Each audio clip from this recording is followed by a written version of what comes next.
I'll briefly introduce our guests at the top table. To my immediate right, Rassie Erasmus, Mark Alexander, and Jacques Nienaber. I will now hand over to Mr. Alexander, who will make the announcement. Mr. President. Thank you. Good afternoon, ladies and gentlemen. On behalf of the South African Rugby Union, it gives me great pleasure to announce the Springbok coaching team for the period 2020 to 2023. Firstly, apologies for the late announcement. I know we promised that we would do it before the end of December, but due to unforeseen circumstances, we only completed our paperwork late this week. So the coaching staff are Rassie Erasmus, Director of Rugby, Jacques Nienaber, Head Coach, Vangelis Stick, Assistant Coach, Dion Davids, Assistant Coach, Felix Jones, Assistant Coach, Dan Heman, Scrum Consultant. That is the coaching team to take us to the World Cup in 2023. Thank you, Mark. If I can hand over to Rassie. Rassie, just a few words in terms of your strategic thinking. Afternoon, everybody. I want to just echo what the President said there.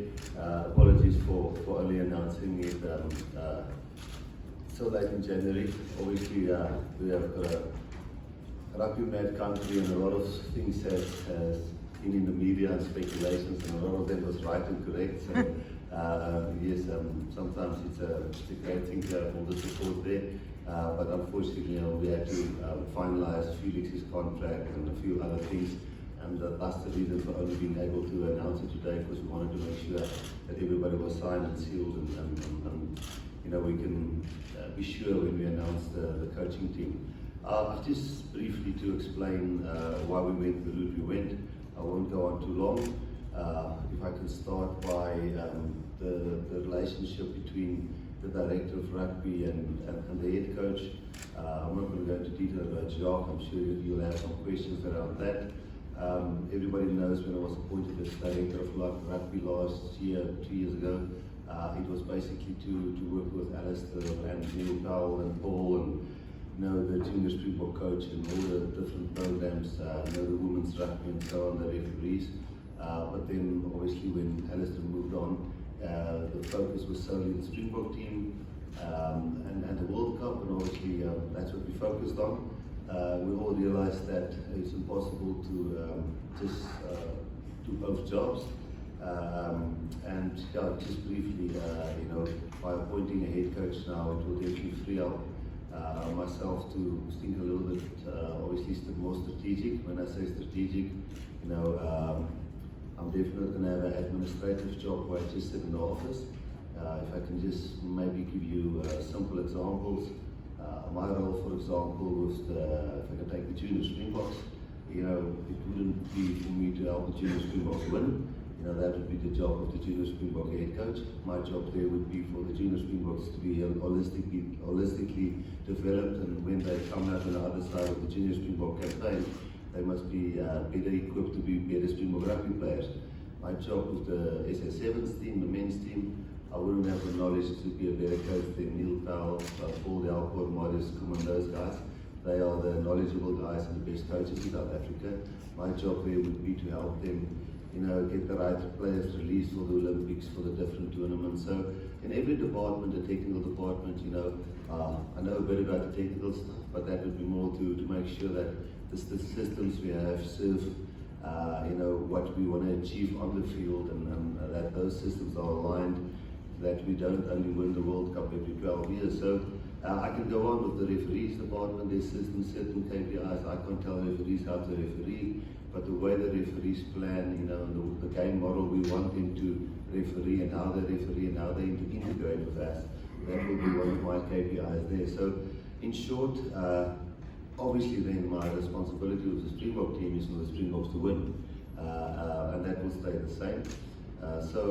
Yes, having a guy like Jacques with all his experience there, I will still be part of the management team. I will be there in the coach's box with him. I will be accountable if the Springboks don't win. I will be part of the team selection when we select the team. But having him there, working more on the day-to-day things, the operational things, and giving me some free time to think more about the strategic things that I just mentioned. There's obviously a lot more that I just mentioned. That was the basic thinking about this whole system. I'm sure you'll have some questions on that. And I just want you guys please to understand, I think we've built up a good relationship over the last 2 years, and I'd like to be open and honest about everything that we do. I don't think one must label all directors of rugby in all countries the same. In the one in South Africa is not an administrative job listed in the office. We've got great GMs there doing budgets and strategic documents and stuff like that. Mine is to use our rugby IP and rugby expertise to align the different departments to make sure that the teams play the best on the field. Not to sit there and be a beneficiary all the time. So hopefully that makes sense, but I'm pretty sure you'll have quite a few questions. Thank you, Rassie. Jacques, congratulations on your appointment. Maybe just a few words on your appointment and the way forward. I think to reiterate what both Mark and Rassie has said, I think the main thing for us is probably continuity.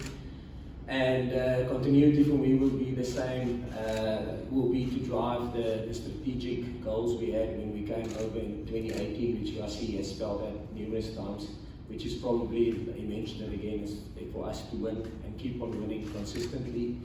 And but with winning, the big things will be to focus on transformation, to focus on creating squad depth, and to focus on giving experience to players, to fill a pipeline that will continuously drive getting good results for the Springboks and keep on winning. Thank you very much. I will now take questions from the floor. Please indicate. Jacques. Rassie, just quickly, Deon Davids' position, what is that exactly? And Felix's position, are they, have they got titles or whatever at this stage? Yeah, sure. No, I'd like to explain that. So obviously, if you think, if you just briefly look at if you summarize the whole change, if you look continuity-wise, the only change actually that happened, if you actually can remember that Swayze was last year, Swayze the Brand was the consultant, then actually the only swap in this management team is actually Deon Davids coming in for Matthew Crouchford. That's the only swap. Of course, Don Nienaber is a consultant and Swayze was a consultant last year. So that's actually, I think, the first World Cup cycle where the only swap has been one managed forward coach for another forward coach. So Deon will be assistant coach looking after the forwards. But I will coach with him like I did with Matthew Crouchford on the morning, the breakdown. Myself and Deon is not the sharpest at scrum time, so that's where we have Don Nienaber involved. So Don will be the scrum consultant, looking after the scrums. I think it's an ideal situation where a scrum coach is not a guy who can sit in the office and become better as a scrum coach. So I think for Don working with the Bulls, and especially two props like Liesel and Trevor, which he's done a marvelous job last year, and those two guys who's probably going to be in the mix come test matches in July and later in the year. You stay cutting edge by coaching if you're a scrum coach, and you will look after the scrums. Myself will work with you on line-outs, morning breakdown, those kind of things. Zwandile will again with Felix look after the back line, the skills, the high ball, those kind of things. Felix, we've got a specific focus. We are realistic in the fact that overseas there's currently more than 400 South African players playing overseas, but realistically there's only 10 to 20 that's really performing still at test match level that we're really looking at. He will have a vital role. He will be based in Dublin. Part of his job description and KPIs is to service those players for us, that when they actually come into camp, that they are fully on board and what our plan is, what their conditioning is like, that they don't come in here and we have surprises about they're not on par and totally aligned with what we want. We can't have alignment camps with them like we have our local franchises. So Felix totally understands the big role he has to play. He's a big friend and coaching partner with myself and Jacques. We coached with him 2 Heineken Cup competitions, 2 Pro 14 competitions at Munster. We understand each other and we understand his work ethic. So we've taken a bold step that we do have a coach in our high-performance system to make sure that players who still at their peak and who's hungry and wants to play and inform, that we make sure when those players are eventually selected for South Africa, Felix must make sure when they rock up here in camp that they are where we want them to be. That I leave somebody? No, those are the coaches. Thank you, Rashid. There's a question aside from Sim to Rashid. Given that the announcement was supposed to be made in December, the question is, was there ever a consideration of advertising the post to see what kind of names from internationally came into the hat simply because it's the world champions, or was the sort of the lure of alignment too great? I'm pretty sure Mark will have an answer on that. I think being involved with the team and not just the last 2 years, and knowing where the team is and what the player corps is and the challenge we'll have, we had to do what's the best for the Springbok team and not the best for other individuals and other people. We unfortunately had to do what's the best for the Springboks, and the best for the Springbok currently is continuity without big disruptions, with a plan that we're currently following on the field that are successful for us, the players that we have. And I'm sure there's somebody out there that can probably do a better job. If you've got the money and you do 6 or 7 months of research and you find the right guy, as I'm sitting here personally, and after I've presented to the steering committee and the various leadership groups, I'm very convinced, and I think if you ask most of the players, you guys might do the exercise and actually ask the guys. I'm pretty convinced that all players, all coaches who's currently in the Springbok management team would wholeheartedly agree with me that the right coach to take us forward with continuity and the way we want to play and did play, there wasn't a need to advertise. Basically. Firstly, congratulations, Jacques. I was going to ask you a question in respect. It's one thing becoming a world champion, it's another thing staying on top.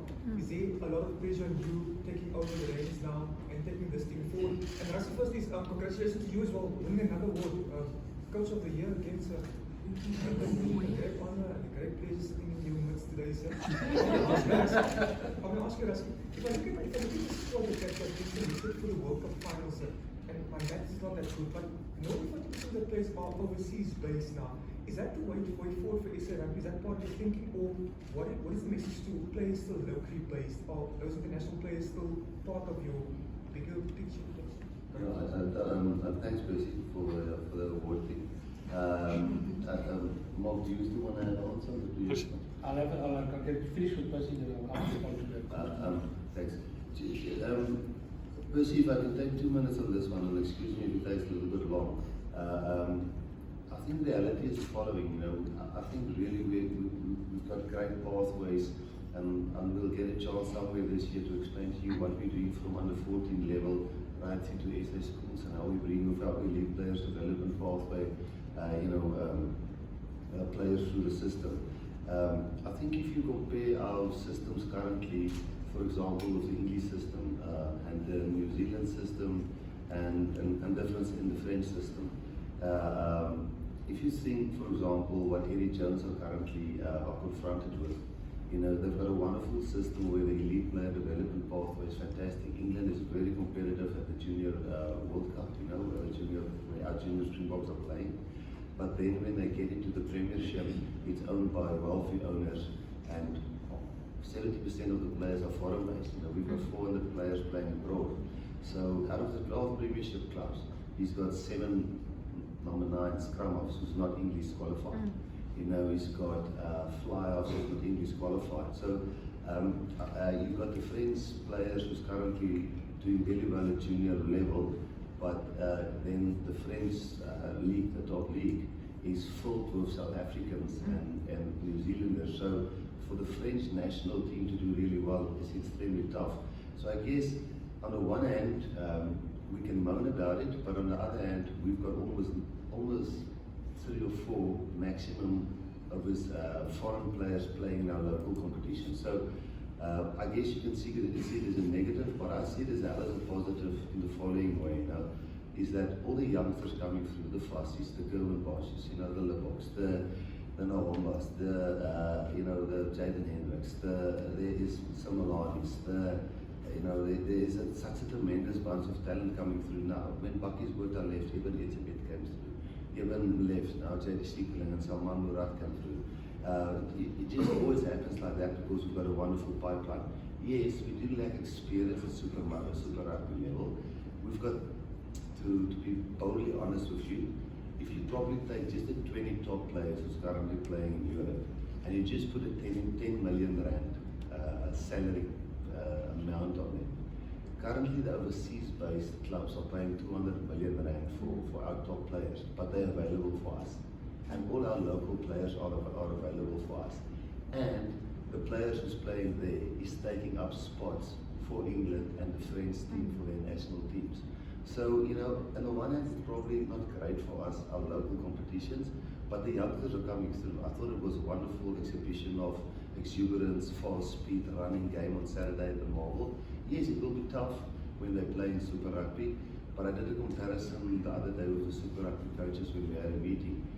There were 61 players moving around between our Super Rugby franchises in India, but there were 58 in New Zealand moving around between the Super Rugby teams. So, there's always players moving in and out. So, it might be a concern, but on the other hand, we might have the best of both worlds, which, depending on from which angle you look, for the national team, I don't think it's the worst. Jacques, your response. Thank you very much. From my side, obviously to get on top is tough. To stay on top is also tough, and it would be a nice challenge for us. And when I listen to the players and when I went around with the franchises, I mean, everybody understands that they can accept that from the players' point of view, from the management point of view. So we won't do things differently. We will still continue doing the things like we do. But it will be a nice challenge and something that I'm obviously looking forward to try and keep that continuity and that sustained culture of winning within our team. Yeah. Okay. Can we move on? You wanted to respond to Yes. So, I think one of the key things for us was continuity and succession. When Russell was appointed 2 years ago, that was the key principles we had in place since then. What happens every 4 years, we go out, we advertise, we bring new coaching, we change all the systems, a lot of confusion, it takes a long time for the players to settle down, and we go through this ever since we entered the World Cup. This will be the first time that South Africa will have continuity after the World Cup. We'll continue with most of the players who are there, we'll continue with the same systems, and we didn't want to advertise. Large organizations don't advertise when they replace BC because they've got somebody in the system that's working as well, and that's what happened now. Jacques was there in the system, and so like Stick and the other guys, they might be the next coach in the next 4 years. We want succession and we want continuity in rugby. South African rugby for too many years, every 4 years goes through the pain of appointing a new coach, new systems. It takes 4 months before you can get something.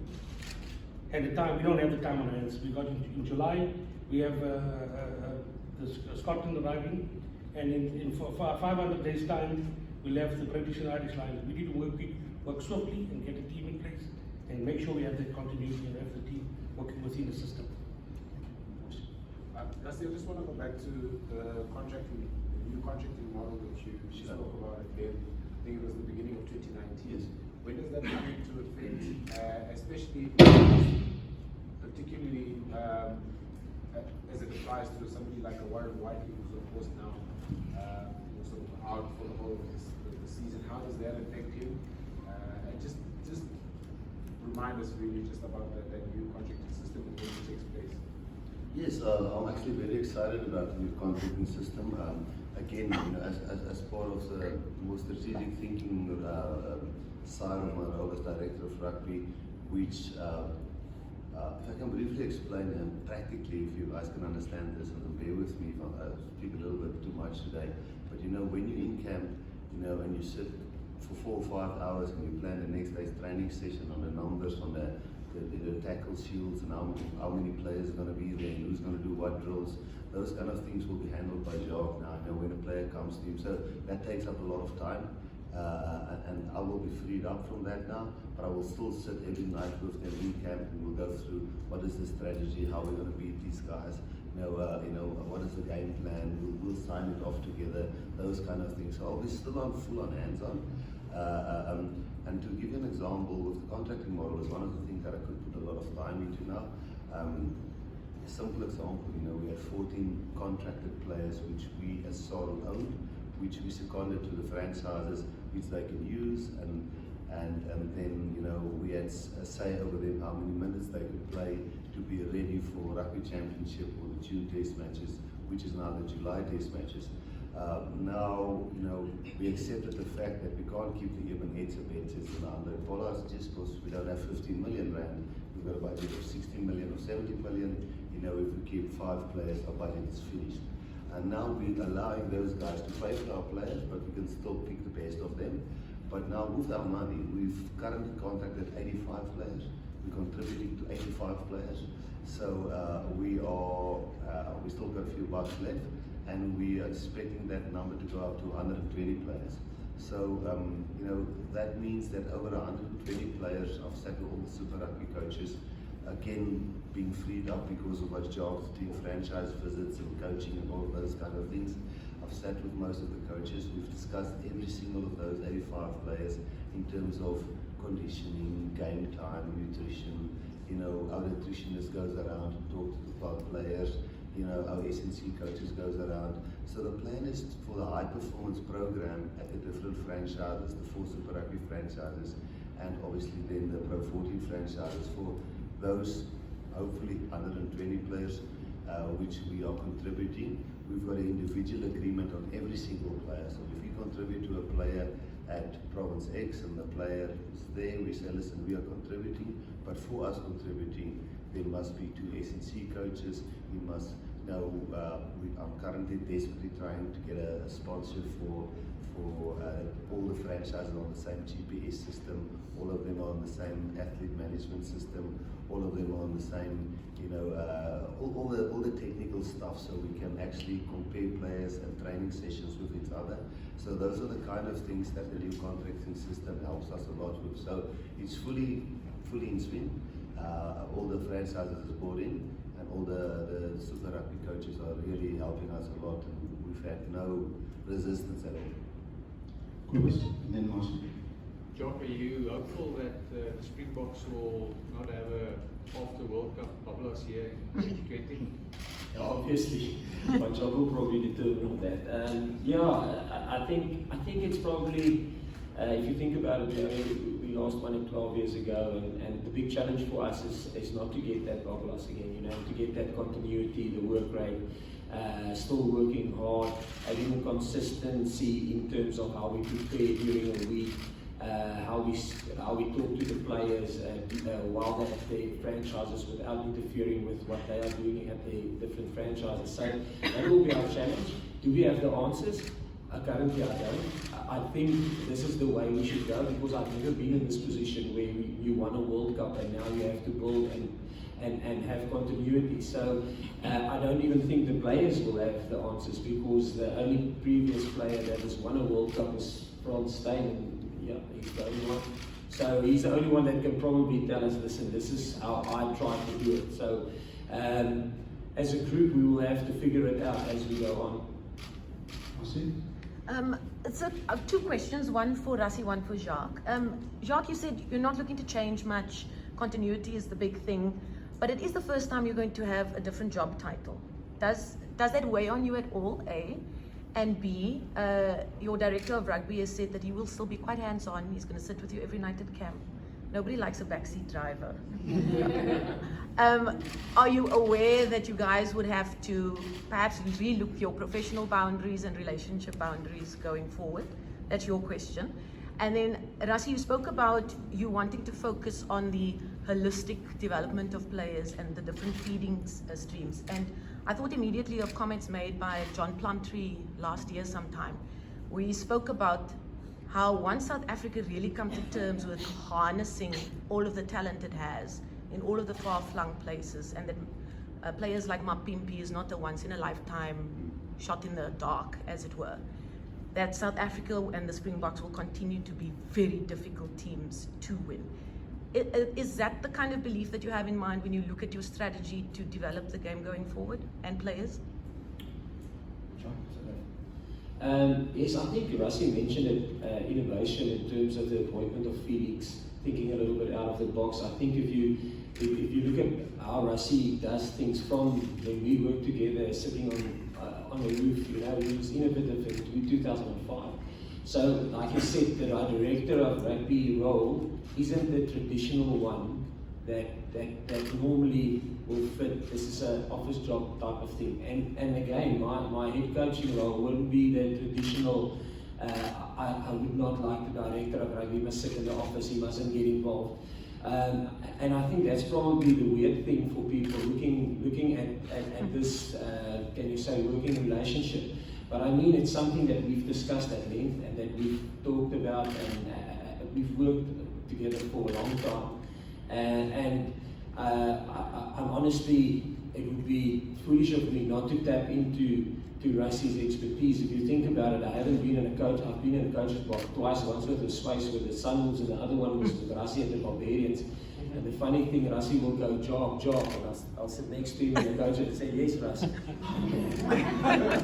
So that would be something new for me, being in the environment of a coach's box. So it would be foolish of me not to use Rassie's expertise there, you know, his eyes, his thought process, what does he look at? So it would be from the outside, it would look quite weird, almost like the 6-2 split bomb squad thing looked when people look at it. Yes, that's unconventional. They just you see the unconventional maybe mistakes that can happen. But then at the end of the day, everybody went. Now it's a common thing if you look at rugby in Europe. A lot of teams are using that tactic now. So I think it's a little bit out of the box. But we quite aligned in terms of that and quite excited about the new innovation. Rassie? Yeah, just to answer you on making sure that players are holistically developed, I think I would love one day if we get a chance to explain to you and get the managers of the different phases of, you know, we've got from under 14 to under 16, we've got elite player development level 1, elite player development level 2, and then elite player development till SA schools. Then we've got the academy, we've got junior Springboks. You know, we are planning to get SAA going, SAA rugby going, then it's Springboks, you know. So there's a whole pathway that's really well planned. But to be honest with you, and in that system from under 14, there's scouts. And when those scouts, there is interventions, being it a black boy who doesn't have access to nutrition or to a gym, or you know, just normal mentors. A lot of it's dependent on money. You know, I'm not 100% sure how deep I will go into that because I really want to stay cutting edge with the rugby side of things. And I know Mark and Yuri and the commercial department will help us a lot. Because there's really a few projects that's critical for us to get funding, like women's rugby, you know, technical to get the right GPS systems, again with the elite player development pathways. If you want a boy who's really talented at under 15 level to really be holistically developed, you know, and have a mentor, you have to have some resources to put those things around those boys. So the rugby programs and stuff I will drive. So yes, you're 100% right. We lose a lot of those boys because we just currently identify them, but then we don't actually intervene and help them that when they actually get to under 18 and they get to SA schools, they never open a laptop. So they feel inferior when they have to sit there and do analysis, you know, or they don't have a nutrition advantage which the other guys have. So I wouldn't be the guy that can have the knowledge to tell me how to do that, but I think we can help put the structures together for those guys to have access to that. And I think you're 100% right. The moment we tap, currently I think we tap into 40-50% of the talent out there. and the success would be if we can tap into 100% of that. So I agree. I've got a couple of questions. One for Jacques. Jacques, how would you respond to people that have called into question your head coaching experience or lack thereof? A lot of people have said, you know, you haven't been head coach before. Does it factor into what you're going to do? Are you going to have it in your mind at all at any point? And the second question is for Mark Alexander. Mr. President, are you happy with the makeup of the coaches as far as transformation is concerned at Super Rugby level, where Super Rugby and Pro 14 for that matter, where we're not seeing black coaches actually get the opportunities at the highest domestic level, and therefore they can't then make the step up to where Jacques has made today?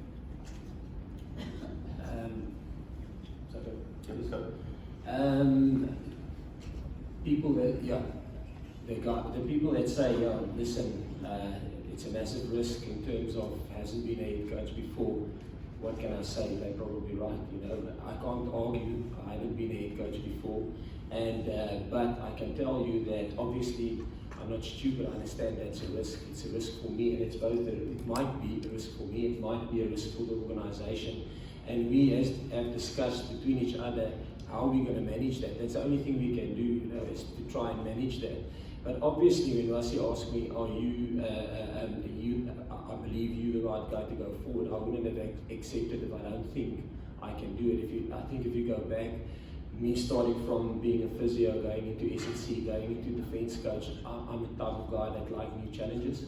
So for me, I'm quite keen on this. You know, I wouldn't have accepted if I don't think I would make a success out of it. Otherwise I would have said, listen, just keep me where I am. I'm comfortable with being a defence coach and an assistant coach. So from my perspective, I can't convince people that doubt to believe. My results will probably will have to do that, and the challenge will come when we play Scotland in June, July. That's probably the only thing I can say around that.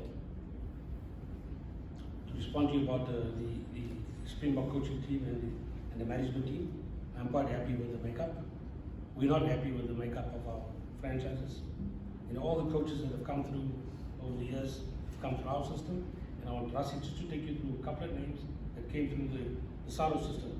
We have to put pressure on our franchises, for Pro 14 and the Super Rugby franchises, because they're not bringing through the coaches that are available out there. And I'll ask Rassie just to give you a couple of names of the players that we brought through the SARu system. Sure, thanks, Bob.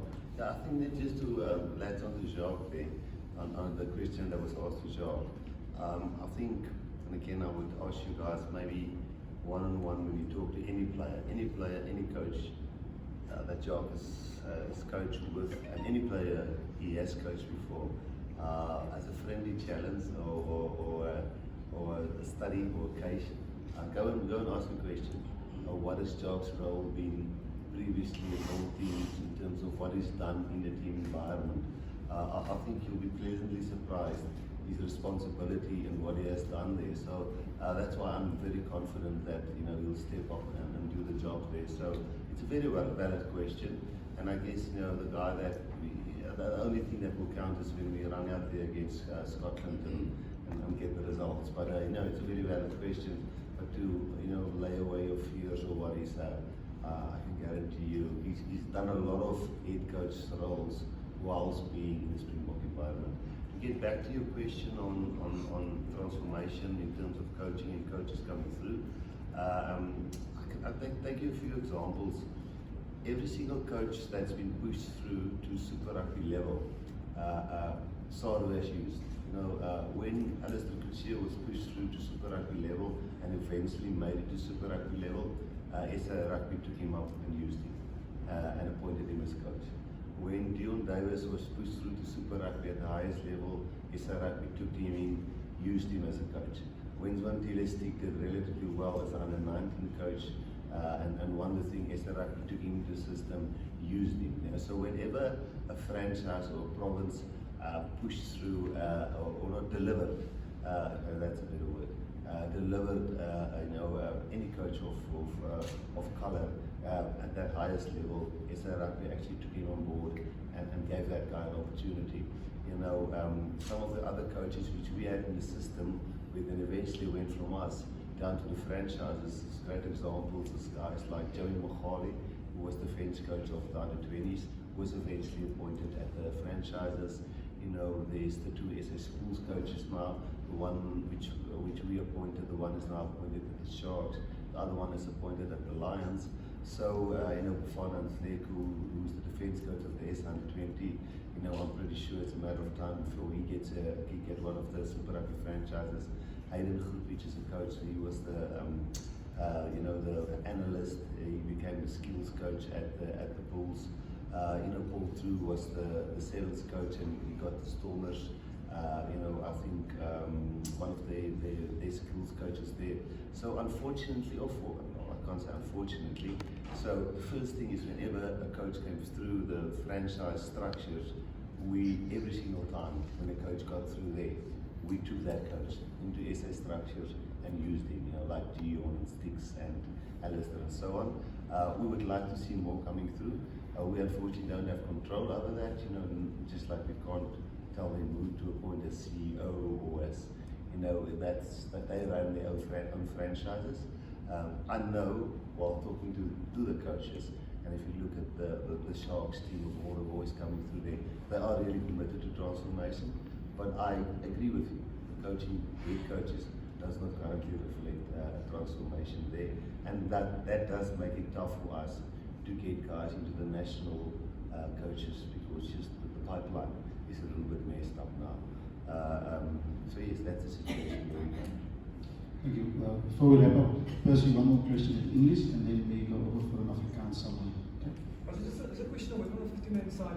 Possibly in an Olympic year, how important or are you guys keen on winning a medal for South Africa in Japan again? And do you think we can reach out in Japan? Yes, Percy, we're full on with that. I sat with the Bull CEO today on two of their players to see in which tournaments we can.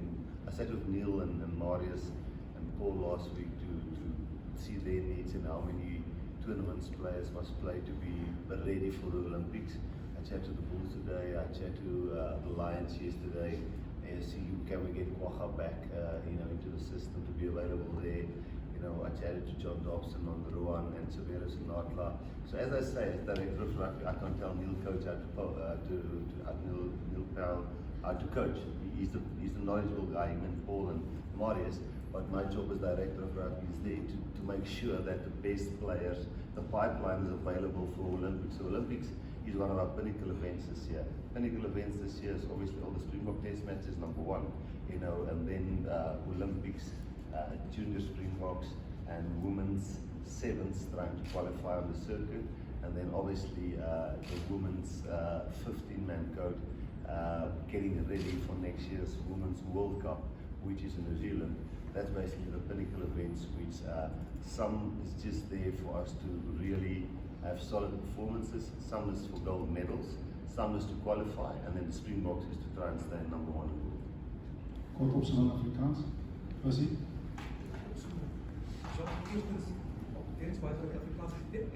Die uitdaging is voor jou om hoog te blijven als je nummer 1 land in de wereld. En om die Springbok weer als een succesvolle is daar uitdaging groot te doen. En als die sport is Afrikaans weer, ik gepraat van je gaan hands-on aan africhter wees. Dit in kort, wat gaan jouw verplichtingen wees? Alexander? In Afrikaans. Ja.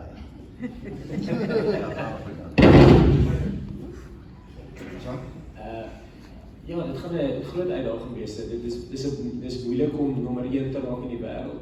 En baie moeilik en ons het dit nou reg gekry. Ons groot uitdaging gaan wees om deur ons prosesse die kontinuïteit in ons prosesse te behou en om hard te werk om daar te bly. Dit gaan ons grootste uitdaging wees en dis 'n uitdaging waarna ons baie uitsien. So dan weer vra, jy is tans business spreekpies van gaan dit nog jou eerste projek wees met die ander met die eerste uitdaging assignment in Skotland? Nee, verseker ons is tans besig om kontakpunte te maak met die Super Rugby afrigtingsspanne vir verskeie redes, net om en ek moet sê, hulle is ongelooflik ontvanklik vir ons en hulle gee vir ons toegang tot alles en hulle was ongelooflik laas jaar en in 2018. So ons is nog steeds besig met dit en is glad nie in 'n raadgewende hoedanigheid nie. Soms elke span het 'n ander benodig, het 'n ander benodigheid van ons af. Party wil informasie oor hoe ons die spanne geroteer het. Party wil informasie oor hoe ons analises doen. Party wil informasie hê oor die verdedigingsstelsels.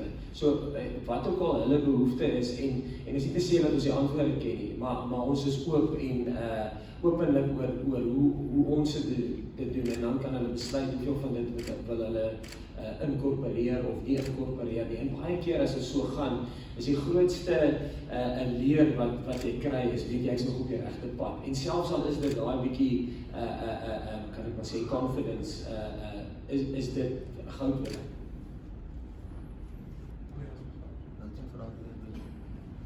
As ek vra jy sê ek dink nie ons moet wees baie hands-on coach wees. Wat voel jy in jou dan jou titel, wat gaan jou prioriteite wees daarvoor? Ja, Percy, ek wil ook weer verduidelik, want ek is 100% seker en ek weet weer eens, dit is nie wat enige iemand met sy Afrikaanse woord kwaad wil of malicious is nie, maar ek weet daar sal vrae wees en daar sal gaan vrae wees, maar wie is nou eintlik die hoofcoach en wie is verantwoordelik? Ek weet dit gaan gebeur, en ek weet mense gaan daaroor praat, ek weet ek is doodseker. En ek gaan weer probeer dit verduidelik, want dit is regtig eenvoudig. En ek en Jacques is saam van 1990 af van die weermag.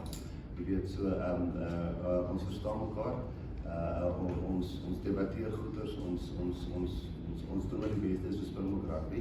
So, net soos ek en Matthew praat het laas jaar die mauling saam gedoen, hy het nie die mauling gedoen nie, ek het die breakdown saam met hom, hy het die scrum saam gedoen. So, ek gaan definitief saam met sit in die coaches meeting, ons gaan saam beplan. Jy weet, scrums functioneer nie sonder lijnstaan en lijnstaan functioneer nie sonder attack nie, attack functioneer nie sonder defense nie, defense functioneer nie sonder breakdown nie. So, jy weet, en om al die goedjies met mekaar te taai, ons is baie gelukkig om hom as 'n qualified conditioning coach, as 'n qualified fysioterapeut en as een van die beste defensive coaches in die wêreld en dan die laaste 6-7 jaar het hy ongelooflik baie rolle as head coach vervul in baie van die spanne saam met wie ek met hom al was. Maar yes, ek is verseker, as ek voel die mauling is nie goed nie, gaan ek instep en as ek saam met hom sit en ons doen team selection, gaan ons dit rugby discuss en tot ons die beste kry vir die Springbok span.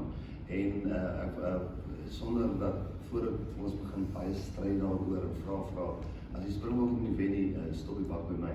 Jy weet, want ek het ons voorgelê dat dit die coaching staff moet wees en aan die leierskap en ek gaan ons deel wees van die strategie en die beplanning en jy weet, ek help ons nie die Springbok coach en die bestuurspan rapporteer aan my en hulle verloor en weet, dan sit ons ek die fout gemaak het. So, dit is hoe hands-on ek gaan wees. Okay, laaste vraag. Rassie, jy het vir die daar 'n paar keer kies lekker van die begin oor die styl, sies op die styl wat jy gespeel het nie. Dit is soms beskryf as vervelig en ek weet eintlik moet jy almal doen van Rugby. So, ek wil net weet, wie gaan besluit oor die styl van die Springbok? Kom jy te wag? En sien jy dat jy dieselfde tipe van die eerste is op strike 5 en op iemand op die Rugby. En sien jy die toekoms dat alles nasionale spanne daai sal besluit speel? Nee, ek dink nie aan die nasionale spanne gaan ek die bestel speel nie. Weer eens, as ek kan sê, vir ons grootste pluspunt was dat, ek weet die Leeu's as ek eers die nasionale spanne kan vergeet en eers praat oor die Super Rugby franchises. Ons groot pluspunt was om die Leeu's te kry met almal die bal kan paas en hardloop.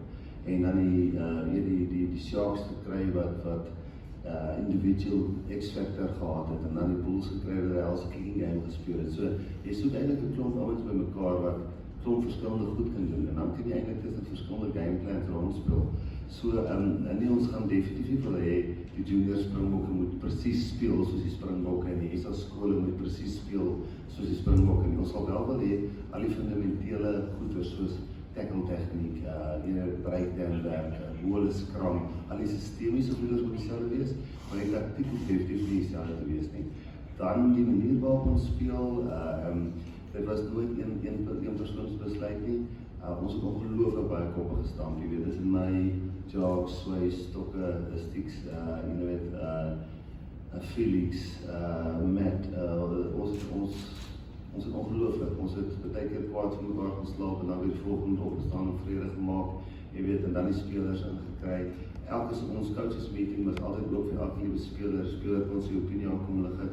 En dit was nooit tussen dis rassiese idee hierdie of is Jacques idee nie.